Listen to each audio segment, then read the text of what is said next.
পাওয়ার সাপ্লাইয়ের দিকেও একটু খেয়াল রাখেন। দেখেন পাওয়ার কম দিয়েছি, তার মানে অ্যাম্পিয়ারও কম টানতেছে, আমাদের বিদ্যুৎ খরচ কম হচ্ছে।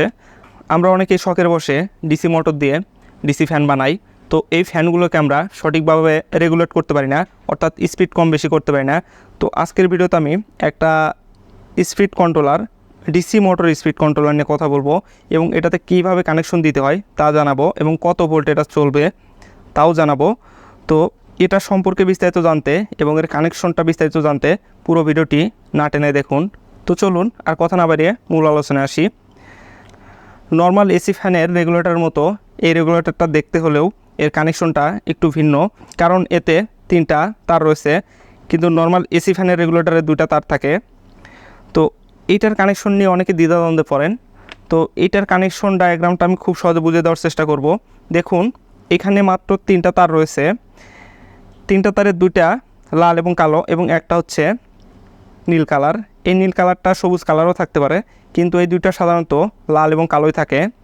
তো এই ডিসি ফ্যানের রেগুলেটরটা হচ্ছে 12 ভোল্টের। তো এই 2 তারে সরাসরি 12 ভোল্ট প্রবেশ করবে, অর্থাৎ 12 ভোল্ট ডিসি এইখানে দিতে হবে, এবং অবশ্যই পজিটিভে পজিটিভ, নেগেটিভে নেগেটিভ দিতে হবে, এবং এইখান থেকে সরাসরি চলে যাবে মোটরের নেগেটিভ সাইডে, এবং মোটরের যে পজিটিভটা থাকবে সেইটা আবার এই পজিটিভে যুক্ত হবে। অর্থাৎ ব্যাটারি বা আপনি সোলার প্যানেল যেখান থেকে লাগান না কেন, এইটার পজিটিভ এবং মোটরের যে পজিটিভ এই দুটা এক জায়গায় করে সরাসরি ব্যাটারিতে দিয়ে দিবেন, এবং এই নেগেটিভটা সরাসরি যাবে ব্যাটারিতে। নেগেটিভ কানেকশন ওকে, আর পজিটিভ কানেকশনটা ওকে। এখন মোটরের যে নেগেটিভটা আছে এটা হচ্ছে রেগুলেটরের নেগেটিভ থেকে চলে যাবে। তো মোটরের নেগেটিভটা অবশ্যই রেগুলেটরের এই নীল তার যে এটা হচ্ছে নেগেটিভ তার, এ তারে চলে যাবে। তো চলুন এটাকে আমরা প্র্যাকটিক্যালি কানেকশন দিয়ে দেখি।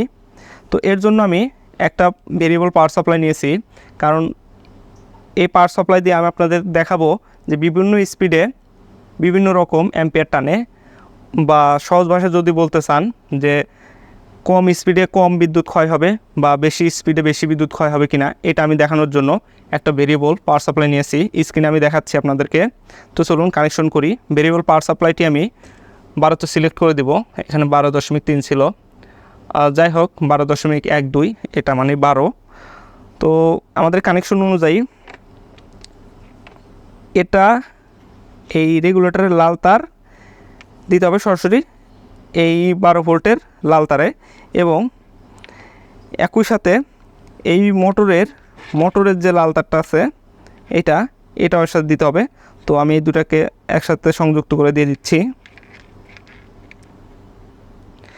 এরপর রেগুলেটরের যে নেগেটিভটা আছে বা কালো তারটা, সেটাকে এর সাথে সংযুক্ত করতে হবে। দিয়ে দিলাম। আমার রেগুলেটর কানেকশন করা কমপ্লিট। এখন জাস্ট মোটরের যে কালো তারটা বা নেগেটিভ তারটা সেটাকে এটার সাথে সংযুক্ত করে দিলে ওকে। তো আমি সংযুক্ত করে দিলাম।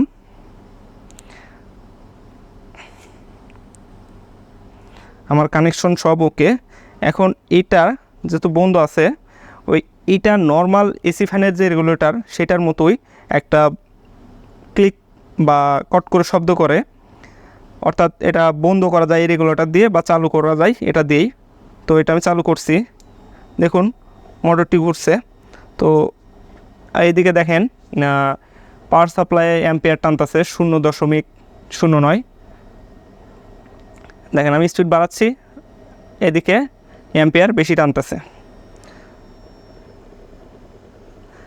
এতে ফুল স্পিডে ঘুরতেছে। তো এটা ঘোরা বোঝার জন্য আমি এখানে একটা টেপ লাগিয়ে দিচ্ছি, তাহলে বুঝতে পারবেন যে এটা কত স্পিডে ঘুরতেছে।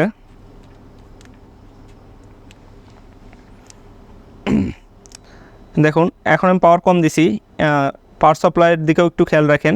দেখেন পাওয়ার কম দিয়েছি, তার মানে অ্যাম্পিয়ারও কম টানতেছে, আমাদের বিদ্যুৎ খরচ কম হচ্ছে।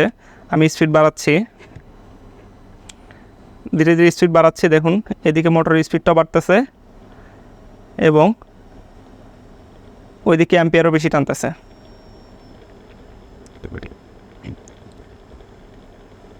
ভিডিওতে দেখা যাচ্ছে অনেক আস্তে উঠতেছে, আসলে এটা ভিডিওর ফ্রেম রেটের কম বেশির কারণে এরকম মনে হচ্ছে, বাট মোটরটা কিন্তু অনেক স্পিডে ঘুরতেছে। তো এইভাবে খুব সহজে এটা দিয়ে আপনি মোটরের স্পিড কন্ট্রোল করতে পারবেন। এটা কিন্তু অবশ্যই ডিসি মোটর স্পিড কন্ট্রোলার। আর এটা দিয়ে আবার আপনি এসি মোটর যেগুলো আছে, ফ্যান বা নর্মাল হাই স্পিড ফ্যানগুলো আছে যেগুলো সরাসরি কারেন্টে চলে, ওগুলা কন্ট্রোল করতে দেন না। লাইনে দেওয়ার সাথে সাথে এটা ফেটে যাবে বা পুড়ে যাবে। তো এই ছিল এর কানেকশন ডায়াগ্রাম। এটা আমার কাছে অনেক ভালো লেগেছে, কারণ এটাতে বন্ধ করা অবস্থায় কোনো প্রকার অ্যাম্পিয়ার টানে না। দেখুন আমি এটা বন্ধ করে রেখেছি, কোনো প্রকার অ্যাম্পিয়ার টানতেছে না।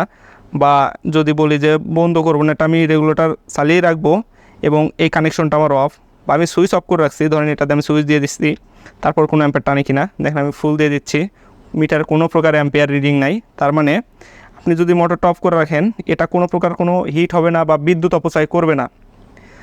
তো এবার আসি এটা দিয়ে কত ভোল্ট পর্যন্ত মোটর স্পিড কন্ট্রোল করা যাবে। তো এইটাতে দেখুন এখানে মনে হচ্ছে কী দিয়ে যেন সিল করে দেওয়া, যদিও এদিকে সিল করে দেওয়া ছিল, এই যে কালো এইগুলো হচ্ছে অরিজিনালি আমি যে কিনেছিলাম বা যারা তৈরি করছে তাদের সিল করে দেওয়া। আর এদিকে সিল করেছি আমি, এটা দিয়ে আমি 24 ভোল্টে চালানোর চেষ্টা করেছিলাম, কিন্তু 24 ভোল্টে মাত্র 30 থেকে 40 সেকেন্ড চলার পর এর ভিতর ক্যাপাসিটর আছে, ক্যাপাসিটর ফেটে বের হয়ে আসছিল, যার কারণে এটাকে আমার রিপেয়ার করার প্রয়োজন হয়েছে। তো ভুলে ওটা দেখেও 24 ভোল্টের ডিসি মোটর চালানোর চেষ্টা করবেন না, সর্বোচ্চ 12, 13, 14 এরকম ভোল্টের মোটর চালানোর চেষ্টা করবেন। আর এদিকে নিচের দিকে আপনি 4 ভোল্টের মোটরও চালাতে পারবেন খুব সহজে। আর এটার বাজার মূল্য 100 টাকার মতো। তো বাজারে যতগুলো ডিসি মোটর স্পিড কন্ট্রোলার রয়েছে 12 ভোল্টের, তো তার মধ্যে এটা আমার কাছে দাম বিবেচনায় অনেক ভালো লেগেছে। এটা যদি আপনি ব্যবহার করেন দেখবেন আপনারও ভালো লাগবে অবশ্যই। তো ভিডিও আজকের মতো এই পর্যন্তই। আর ভিডিওটি ভালো লাগলে অবশ্যই আমাদের চ্যানেলটি সাবস্ক্রাইব করবেন, আর যারা পেজ থেকে দেখছেন তারা পেজে একটা ফলো দিয়ে রাখবেন, আর ভিডিওটি শেয়ার দিতে ভুলবেন না। দেখা হবে নেক্সট কোনো ভিডিওতে, সেই পর্যন্ত সবাই অনেক অনেক ভালো থাকবেন।